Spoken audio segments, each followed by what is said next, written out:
Olá, queridos irmãos, a paz do Senhor. Eu sou o professor Gerson Willis, seja muito bem-vindo ao nosso canal. Se você está aqui pela primeira vez, lembrando que os nossos slides estão na descrição para você baixar e utilizar na sua escola bíblica dominical. Então hoje nós vamos falar sobre a última lição desse quarto trimestre de 2020, lição de número 13, quando Deus restaura o justo. E vamos ver o desfecho da história de Jó, que agora, depois de tanto sofrimento, o Jó vai ouvir a voz de Deus, como a gente ouviu na lição passada, e agora vamos ver o que Deus fez com Jó, a resposta de Jó aos questionamentos de Deus. Vamos ler o nosso texto áureo que se encontra no livro de Jó, capítulo 42, versículo 10, que diz: E o Senhor virou o cativeiro de Jó, quando orava pelos seus amigos, e o Senhor acrescentou em dobro a tudo quanto Jó possuía antes. A verdade prática é bem esclarecedora. Ela vai dizer que a restauração do ser humano acontece em razão do amor e misericórdia de Deus e não como consequência do esforço pessoal, piedade ou atos de bondade. Então não foi algo que Jó fez por merecer, mas que Deus ele é misericordioso e assim aplicando em outras questões da nossa vida. A nossa leitura bíblica em classe se encontra em Jó capítulo 42, versículo do 1 ao 17, que vai contar como aconteceu o cenário modificado da vida de Jó. Diz assim: Então respondeu Jó ao Senhor, dizendo: Bem sei eu que tudo podes, e que nenhum dos teus propósitos pode ser impedido. Quem é este que sem conhecimento encobre o conselho? Ele lembrando daquilo que Deus perguntou a ele. Por isso relatei o que não entendia, coisas que para mim eram inescrutáveis e que eu não entendia. Escuta-me, pois, e eu falarei. Eu te perguntarei, tu me ensinarás? Com ouvidos meus ouvidos ouvi, mas agora te vê os meus olhos. Por isso me abomino e me arrependo no pó e na cinza. Sucedeu que, acabando o Senhor de falar a Jó aquelas palavras, o Senhor disse a Elifaz, o temanita: A minha ira se acendeu contra ti e contra os teus dois amigos, porque não falaste de mim o que era reto, como o meu servo Jó. Tomai, pois, 7 bezerros e 7 carneiros, e ide ao meu servo Jó, e oferecei holocaustos por vós, e o meu servo Jó orará por vós, porque deveras a ele aceitarei, para que eu não vos trate conforme a vossa loucura, porque vós não falastes de mim o que era reto, como o meu servo Jó. Então foram Elifaz o temanita, e Bildade, o suíta, e Zofá, o naamita, e fizeram como o Senhor lhe dissera, e o Senhor aceitou a face de Jó, aceitou a oração. E o Senhor virou o cativeiro de Jó quando orava pelos seus amigos, e o Senhor acrescentou em dobro a tudo quanto Jó possuía antes. Então vieram a ele todos os seus irmãos, e todas as suas irmãs, e todos quantos dantes o conheceram, e comeram com ele pão em sua casa, e se condoeram dele, e o consolaram acerca de todo o mal que o Senhor lhe havia enviado. E cada um deles lhes deu uma peça de dinheiro e um pendente de ouro. E assim abençoou o Senhor o último estado de Jó, mais do que o primeiro. Pois teve 14 mil ovelhas, 6 mil camelos e mil jumentas, 1000 juntas de boi e 1000 jumentas. Também teve 7 filhos e 3 filhas, e chamou o nome da primeira Gemima, e o nome da segunda Késia, o nome da terceira Queren-Hapuque. E em toda a terra não se acharam mulheres tão formosas como as filhas de Jó. E seu pai lhes deu herança entre os seus irmãos. E depois disto viveu Jó 140 anos, e viu a seus filhos e os filhos de seus filhos até a 4ª geração. Então morreu Jó, velho e farto de dias. Nós temos 3 objetivos nessa aula. O primeiro deles é sublinhar a atitude humilde de Jó em reconhecer a repreensão divina pelos equívocos cometidos, destacar a espiritualidade de Jó demonstrada na intercessão pelos seus amigos e comentar sobre o último estado de Jó e as suas implicações positivas para o entendimento do livro. Então nós chegamos à nossa introdução, lembramos do que aconteceu na lição passada. O Senhor Deus aparece em uma teofania, através de um redemoinho ou de uma tempestade, e faz algumas indagações a Jó. Então, nessa lição, nós veremos o desfecho da incrível história de Jó. O patriarca sofreu em várias esferas da vida, mas o final foi melhor do que o começo, como diz em Eclesiastes capítulo 7, versículo 8, que é melhor o fim das coisas do que o início delas. Então, Deus chama Jó, fala com ele, mostra que a sua fala não era de sabedoria. Deus passa em rosto algumas questões onde Jó dizia que era sábio, queria ter uma audiência com Deus. Mas agora a gente vai ver o que é que Jó diz depois dessas falas, né? Depois desses argumentos de Deus para ele. Então nós iremos ver algumas coisas que sobressaíram em relação a Jó. Ele mostra uma humildade diante de Deus, ele intercede pelos seus amigos e a gente vai ver também a retratação dos seus amigos diante de Jó. A gente vai ver que Jó, ele permanece íntegro. Deus não diz que Jó não é íntegro, né? Mas ele é também restaurado por Deus. Então assim vai se nortear a nossa aula de hoje. E eu espero que o Senhor Deus nos conduza para que a gente venha aprender mais sobre a sua palavra e tirar vários ensinamentos sobre o desfecho da vida de Jó. Então chegamos no nosso primeiro ponto, a humilhação de Jó.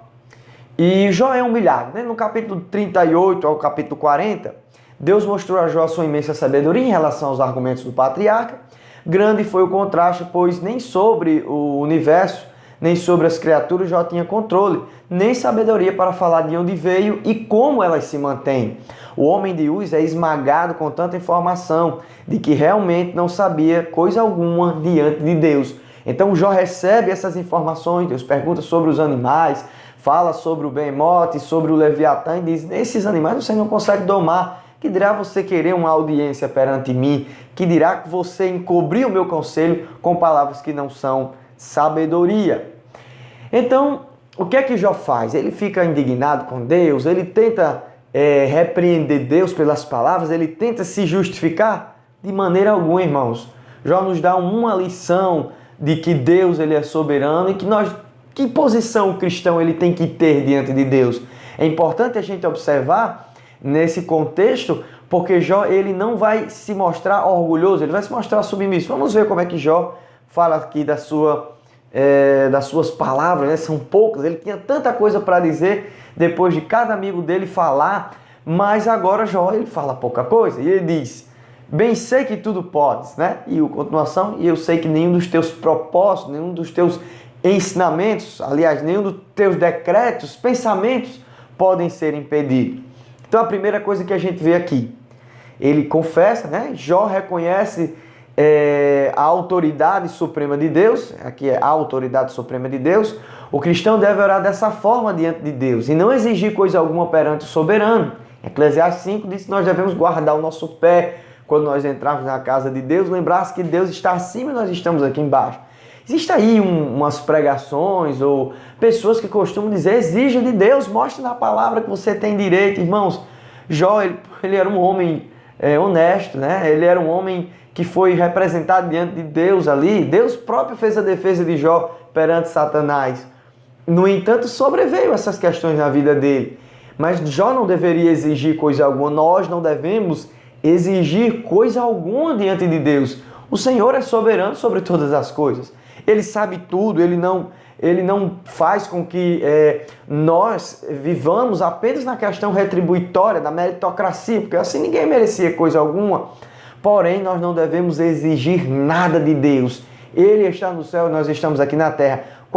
O que é que nós devemos tirar dessa lição aqui? Devemos ser submissos a Deus. Devemos estar em submissão. Quando Jesus foi fazer uma oração, ele disse: Senhor, seja feito, né? Pai, seja feita a tua vontade. O próprio Jesus disse: seja feita a tua vontade, assim na terra como nos céus. E aí tem irmãos que querem, na hora da oração: eu não aceito isso, eu não tenho condições de aceitar, Senhor, isso é um absurdo. Muitos oram assim, mas nós devemos dizer: Senhor, olha, eu não estou suportando, eu queria pedir da tua providência, mas faça a tua vontade, porque como diz lá em Romanos, a tua vontade é boa, perfeita e agradável. Então vamos lá, o que é que Jó diz aqui, né? No versículo 3, tu perguntaste, ele está dizendo a Deus, o Senhor, quando começou a falar, né, disse assim: quem é este que obscurece o meu conselho sem conhecimento? E ele estava dizendo: Senhor, tu perguntaste quem é este, né? O Senhor ficou meio sem jeito aqui, mas na verdade, olha o que é que Jó diz: eu falava daquilo que não conhecia. Senhor, me perdoa. Eu estava falando de uma coisa que eu não conhecia. Eu não te conhecia. Como é bom um coração arrependido diante de Deus, né? Um coração que sabe que falou o que não devia, que pensava a respeito de Deus o que não devia, agora está ali com seu coração quebrantado. Então Jó assume com toda a submissão que fora presunçoso diante de Deus e reconhece seu erro. Então ele reconhece. Lá no capítulo 38, Deus pergunta: quem é esse que está falando aqui coisas sem entendimento, que está querendo obscurecer o meu conselho? Mas agora Jó ele vai dizer: era eu, Senhor. Eu não me escondo. Lembra de Adão? Adão se escondeu, mas Jó, ele está fazendo uma atitude muito nobre. Ele está dizendo: sou eu. Era eu que estava falando coisas que não conhecia. Era eu que estava tentando defender uma teoria, colocando o teu nome. E assim muitos fazem hoje, né? E você tenta se arrepender. Muitos colocam nas suas teorias o nome de Deus. Mas na verdade não é Deus que está falando. Devemos ter humildade para que quando a gente for crescendo na graça e no conhecimento dizer: realmente, algum tempo atrás eu falava do que não sabia, mas agora o Senhor tem me mostrado uma visão, né, a respeito do seu caráter que é melhor e vai de encontro, né, àquilo que eu falava antes. Então, Senhor, me perdoa, me receba agora de volta como uma pessoa que precisa da tua misericórdia. Então vamos lá para o nosso último ponto aqui desse primeiro tópico, uma experiência divina com Deus. Jó agora já não é mais o mesmo. Antes, um homem indignado, sem esperança e que falava coisas sem ter conhecimento delas. Mas agora há uma figura de submissão e aceitação da obra de Deus. Essa aceitação, né, que vai mostrar que Jó agora é um homem diferente, né? Esse homem de Uz, ele mostra que realmente que teve uma experiência com o divino. Ele não é mais a mesma pessoa, não é mais aquele homem indignado. Como é que pode Deus fazer isso comigo? Vamos ver o que aconteceu com Jó. Quando Jó estava baseado apenas em tradições humanas, né, na sabedoria humana, Jó era orgulhoso e insatisfeito. Preste atenção nisso aqui, porque vai de encontro, né, vai contra muita teologia que tem hoje. Será que você está assim, irmãos? Meu irmão, minha irmã, orgulhoso e insatisfeito com aquilo que Deus tem feito? Né? Então isso não passa de uma mera sabedoria humana. Enquanto você está na perspectiva humana, da sabedoria humana, você é orgulhoso e insatisfeito com as coisas de Deus. Mas aí acontece um negócio, né? Jó, ele não vai sair do monte de cinzas, ele não vai ser restaurado automaticamente, Deus não vai fazer como Jesus fez com os leprosos, seja curado. Jó, ele continua no monte de cinzas, mas ocorre uma mudança interna. Que mudança é essa? Quando Jó tem um encontro com a sabedoria divina que controla todas as coisas. Agora ele começa a entender: Deus, tu controla todas as coisas. Aí no lugar do orgulho e insatisfação, o que é que nós recebemos aqui para Jó? Ele agora vira uma pessoa humilde e ele fica satisfeito. Nada mais ele reclama, ele diz: Senhor, eu sei que tudo tu podes e nenhum dos teus pensamentos pode ser impedido. Então eu agora me contento, né? Eu agora fico mais ainda no pó e na cinza. Antigamente eu queria sair do pó e da cinza, mas agora eu me abomino mais, eu entro mais nessa cinza e eu fico aqui dizendo: essa é a tua vontade. É mais ou menos isso, irmãos. Observe, enquanto Jó ele vivia pela tradição, ele vivia pela mera sabedoria humana. A gente vê que algumas coisas Jó falava certo diante de Deus, mas a gente está falando no contexto da parte onde Jó falava errado, onde Deus diz assim: você está obscurecendo a minha fala.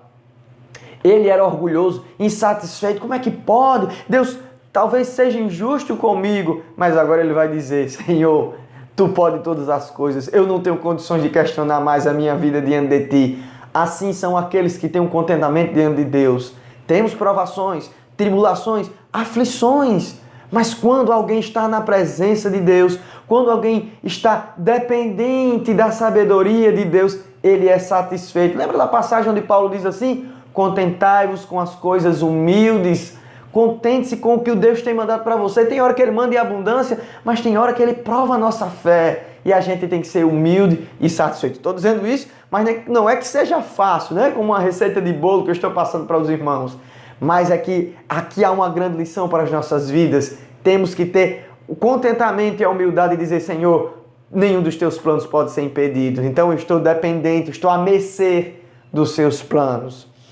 Então vejamos aqui, escuta-me, pois, e eu falarei. No lugar de ele dizer assim, agora o Senhor vai me escutar, agora ele está rogando, Senhor, me escute, e eu falarei. Eu te perguntarei, ele está dizendo agora que ele é um aluno que está pronto para ouvir a voz do seu Senhor. Eu te perguntarei e tu me ensinarás. Com o ouvido dos meus olhos ouvi, mas agora te vem os meus... Com o ouvido dos meus olhos, olha, com o ouvido dos meus ouvidos ouvi, mas agora te vem os meus olhos. Por isso me abomino e me arrependo no pó e na cinza. Ele agora estava dizendo, rapaz, eu mereço estar aqui. Antigamente eu dizia, eu não mereço, mas ouvindo tantos Deus ser supremo e como eu obscureci os seus conselhos, como eu fui ousado em falar daquilo que eu não conhecia, agora eu me arrependo e entro mais, Senhor. Eu mereço, Senhor, mais esse pó e essas cinzas, né? Então vemos algumas lições para os cristãos dos dias atuais. Nossa vida não deve ser baseada em achismo. Tem muita gente pregando achismo. Eu acho. Mas eu penso assim. Tem muita gente vivendo no achismo. É a teologia do achismo. Não existe nada que ela coloque o fator Bíblia, o fator caráter de Deus. Ela sempre se baseia, eu acho assim, eu penso desse modo. E muita gente está aí obscurecendo o conselho de Deus pelo achismo. Então, devemos ter nossas próprias experiências com Deus, no sentido de que a gente viver só do testemunho dos outros, né? A gente precisa ter experiência com Deus. A gente precisa ir lá. O pastor está lá na pregação, o pregador, e diz, olha, Deus me revelou algo interessante aqui dessa palavra que eu gostaria de passar pelos irmãos, mas você também tem que receber de Deus essas revelações escriturísticas, né? As experiências pessoais. Eu não estou falando de revelações extra-bíblicas. Me entenda o que eu estou querendo dizer. Estou falando de algo que você, pela palavra de Deus, você conhece. Vou dar um exemplo aqui. Eu gosto muito de usar comentários bíblicos, e eu tenho alguns, porém eu não posso ficar preso simplesmente a eles. Deus pode me revelar algo, pode me traduzir algo que ainda nenhum desses autores, teólogos, foram ainda observado, né? E aí, queridos irmãos, lembrando mais uma vez que não estou falando de coisas extras bíblicas, mas eu estou falando do entendimento, agora como um aluno, Deus pode lhe ensinar coisas que ninguém ainda aprendeu, né? A respeito de uma passagem, um fragmento textual que ninguém observou, que Deus deu uma ênfase ali. Enfim, devemos ter nossas experiências próprias. Não sejamos teólogos de gabinete. O que é isso? Ser teólogo de gabinete é aquela pessoa que estuda, mas não coloca nada em prática. Então aqui, nessa parte, né, uma experiência viva com Deus, precisamos aplicar aqui no ensinamento que nós amamos, na perspectiva teórica, e devemos amar na perspectiva prática. Devemos ser teóricos e práticos, porque senão você vai ver apenas o seu gabinete. Imagine aí, eu aqui simplesmente falando que precisamos ser humildes e satisfeitos. Aí quando acabo aqui, desligo as câmeras aqui, né, a câmera, eu acabo dizendo que esboçando, né, uma arrogância e uma insatisfação diante de Deus sobre aquilo que eu sou e aquilo que Deus tem feito na minha vida. Então, nós não devemos ser teólogos de quatro paredes, de púlpitos apenas. O verdadeiro teólogo se mostra na sua vida cotidiana, naquilo que ele é e naquilo que ele faz na sua família e perante a sociedade. Então, vamos para o nosso próximo ponto. A intercessão de Jó. A ira de Deus, né? Deus então se ira contra os amigos de Jó. Sucedeu que, acabando o Senhor de falar a Jó aquelas palavras, o Senhor disse a Elifaz, o temanita: a minha ira se acendeu contra ti e contra os teus amigos, porque não falastes de mim o que era reto com o meu servo Jó. O pecado dos amigos de Jó. Então, esses dois pontos aqui vão se interligar. Então, Deus se ira, ele fica indignado. Homens que estavam agora há pouco tempo dizendo: olha, eu estou irado com você, Jó. Eu estou irado porque você falou coisas que não deviam ser faladas. Você obscurece o entendimento da tradição, né, Jó? Já existem pessoas mais velhas do que você que têm quase a mesma idade dessas montanhas, né? Claro, uma hipérbole. E concordam conosco. Mas agora eles acabam recebendo a ira de Deus. Deus, ele se acendeu, ficou indignado e eles precisavam reparar isso, né? E agora veja como vira o desfecho dessa história, né? Jó era apontado, a gente vê aqui na imagem, Jó sendo apontado, agora Deus era quem está apontando o dedo para os amigos que acusavam Jó. Então vamos ver esses pecados de Jó. Elifaz é responsabilizado por chamar os seus amigos, responsabilidade por chamar os amigos de Jó, pois é o mais velho, né? Então Deus diz assim, Elifaz, vai lá e chama os outros amigos, porque vocês falaram que não era reto aos meus olhos. Ele é responsabilizado, pois é o mais velho, né? Ele é o mais velho, ele vai e chama os outros amigos. Então, primeiro, quais são os pecados, né? As posições teológicas dos amigos de Jó estavam erradas. Deus disse, vocês falaram errado. Vocês falaram errado, não só apenas a meu respeito, mas vocês indicaram coisas erradas ao meu servo Jó. Estava justificando Jó e vocês estavam acusando, né? Então eles disseram que o sofrimento era uma punição. A gente viu isso em toda a teologia desses amigos de Jó, que eles diziam que o sofrimento era uma punição divina. Eles associavam, né, que o sofrimento era por causa de um pecado oculto. Eles acusavam Jó de um pecado escondido. E aí é um problema muito sério. Muitos ainda fazem hoje. Deus diz para os amigos de Jó, vocês estão errados. Vocês não têm condições de dizer nada contra o meu servo Jó. Estou indignado com vocês por causa disso. E aí eles queriam ter autoridade, né, de um Deus que não conheciam. Eles esbanjavam uma autoridade falsificada. Um problema muito sério que a gente vê hoje em dia. E a gente pensa que a gente às vezes liga a televisão e vê esses homens da teologia da prosperidade, homens que arrogam para si a uma autoridade divina a qual Deus não deu. E aí, irmão, Deus ele não está ali tranquilo, olhando ou rindo, olha só que coisa, né? Como diz aqui no nosso Nordeste, que presepada. Mas Deus está olhando indignado contra essas coisas e brevemente virá a recompensa desses ímpios. Cedo ou tarde, na perspectiva temporal humana, virá, mas no tempo certo, Deus trará a recompensa a esses homens que dizem ter a autoridade de Deus e que estão enganando as pessoas com falsas teologias, né? Então, hoje em dia, muitos segmentos cristãos afirmam que aquele que está em Cristo não deve passar por tribulação. O que a palavra de Deus diz a respeito disso? Ninguém vai passar por tribulação, né? Vocês são cauda, aliás, vocês são cabeça e não são cauda, vocês são homens de Deus, então vocês não passam por problema algum. Era isso que os amigos de Jó estavam dizendo. Se você realmente fosse de Deus, se Deus realmente concordasse com você, você não estava passando por isso. Então muitos se fazem desse tipo de teologia hoje, uma teologia totalmente errônea, né? A respeito de Deus, e enganam aí muitos por causa da cobiça. Então vejamos o que é que o apóstolo Paulo diz em Filipenses 1:29. Porque a vós foi concedido em relação a Cristo, não somente crer nele. Ele não está dizendo, não é só você crer nele. Foi concedido, foi trazido até vocês, não somente crer nele, mas o que mais? Como também padecer por ele. Então veja que 2 pontos. Nós somos chamados para crer em Jesus e também fomos chamados para padecer por ele. Você vê algum teólogo da prosperidade falando isso? Meu irmão, vocês foram chamados para padecer, vocês têm que passar por aflições. Não, eles obscurecem essa passagem, eles não querem falar sobre isso. Eles, não, essa parte aí pula, deixa isso para lá, não pense negativo, para isso aqui é negativo, mas para Deus. Lembra de Estevão que estava sendo apedrejado?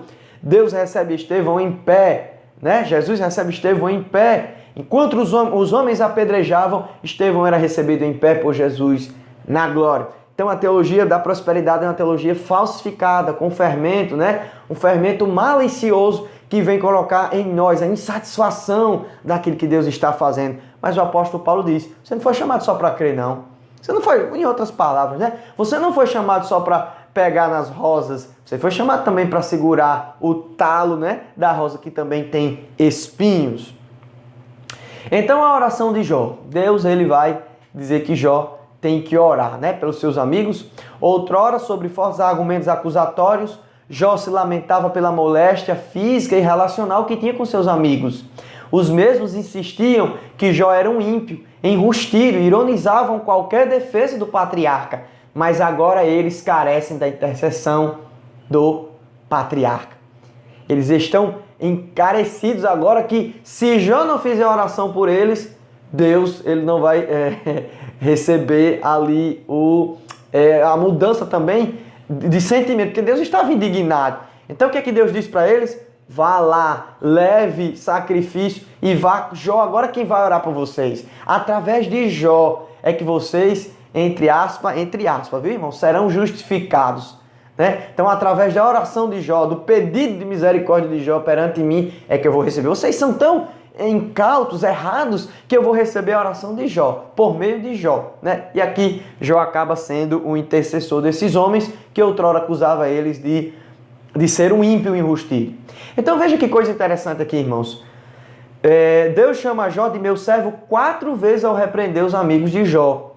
Os amigos de Jó falaram várias vezes: tu não és servo de Deus. Se você fosse servo de Deus, realmente você não estaria passando por isso. Quem é servo de Deus não passa por essas coisas. Eu lembro de uma passagem que um dos amigos disse assim: realmente a casa dos ímpios é assim, Jó. Você está vivendo assim porque a sua casa é a casa de impiedade. Então a casa dos ímpios tem que passar. E talvez você esteja recebendo muito menos do que Deus tinha para lhe dar. Mas agora os amigos de Jó têm que escutar Deus dizendo: vá lá, porque Jó é o meu servo. Jó é o meu servo. Deixa eu colocar aqui a fonte no computador que estava descarregando. Então o que é que Deus vai dizer aos amigos de Jó? Eles são meus servos. 4 vezes. Eram 3 amigos que insistentemente a gente tira Eliú, né? Por aqui não ter falado no final. Mas eram 3 amigos que se indignavam, que acusaram veementemente, que fizeram ciclos de diálogos acusando Jó. Porém, nesse momento, Deus ele respalda Jó. Ele vai fazer esse respaldo, graças a Deus, e vai dizer: ele é o meu servo. Ele é meu servo, ele é meu servo 4 vezes, né? Para confirmar que Jó era o servo de Deus. Então, as lições para os amigos de Jó. Eles falaram veementemente sobre a grandiosidade de Deus e a sua justiça, esquecendo de outras características de Deus. Mas por meio da intercessão de Jó, Deus estava lhes mostrando o que faltava. Então, eles falavam só da justiça, da punição, que era um Deus grande, que controlava todas as coisas, mas eles não falavam de quê? Vamos ver aqui, de misericórdia e de perdão. Eles nunca disseram que Deus poderia perdoar Jó. Eles nunca disseram que Deus poderia ter misericórdia de Jó no sentido de voluntariedade sem que Jó merecesse, né? Eles sempre queriam colocar alguma coisa para que Jó barganhasse. Mas vejam aqui que coisa interessante. Esses homens não pedem perdão a Deus, né? No sentido de antes de Deus falar, Deus já é o primeiro passo. Eles não precisaram barganhar primeiro para depois Deus fazer alguma coisa. Deus é quem chega até eles e diz assim: se conserte. Isso mostra também o amor de Deus para esses amigos de Jó, apesar da sua ira. Então veja que coisa interessante.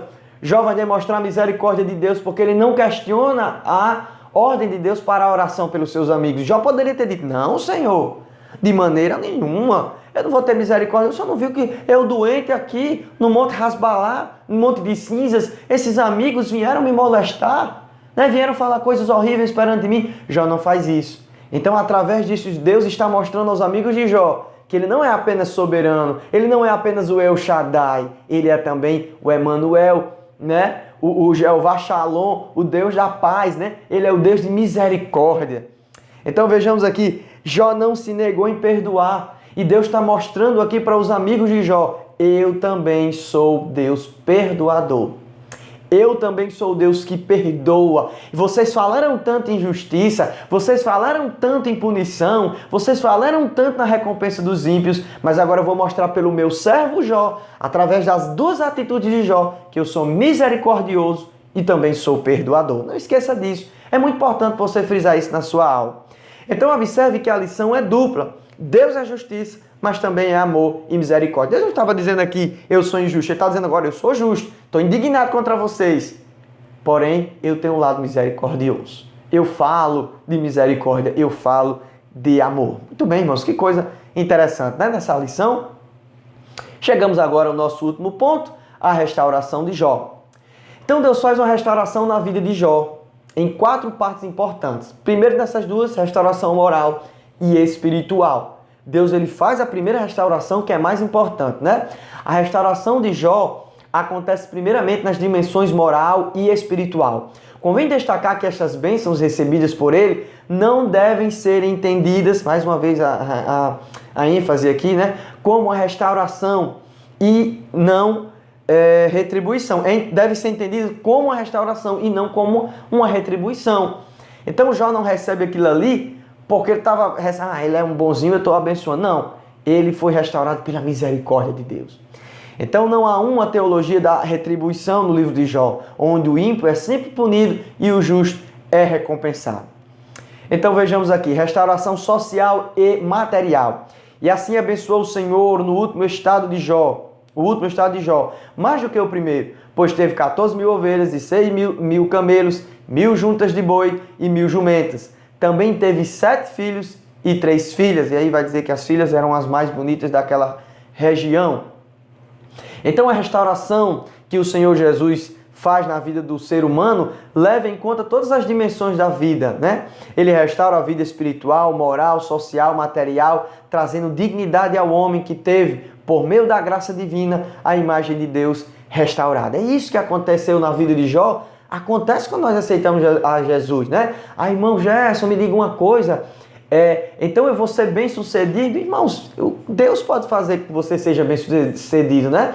É exemplo de pessoas que estão nas drogas, vivendo uma vida totalmente errada, e Deus vai lá, tira essas pessoas das drogas, coloca um trabalho aí. Eles vivem pelo suor do seu rosto, dignamente, fazendo o que é certo. Então essas são as perspectivas. Que conselho nós tiramos aqui da lição de Jó? Que conselhos são? Deus, Ele é amor, mas Ele é restaurador. Nós não devemos viver uma vida de achismo. Nós não devemos viver uma vida de, eu acho que Deus é assim. Tiramos lições aqui que é o Deus que restaura. Ele restaura às vezes sem a gente merecer. Ele restaura não por uma política retributiva, mas porque Ele é um Deus bondoso. Então, queridos, chegamos aqui ao final da nossa aula. Eu espero que os irmãos tenham gostado. Baixe os slides aqui e agora, nesse próximo aula, já entraremos na primeira aula sobre as questões pentecostais do Espírito Santo. Espero que o Senhor tenha abençoado vocês, como tem me abençoado nessas lições. Deus abençoe a todos e amém.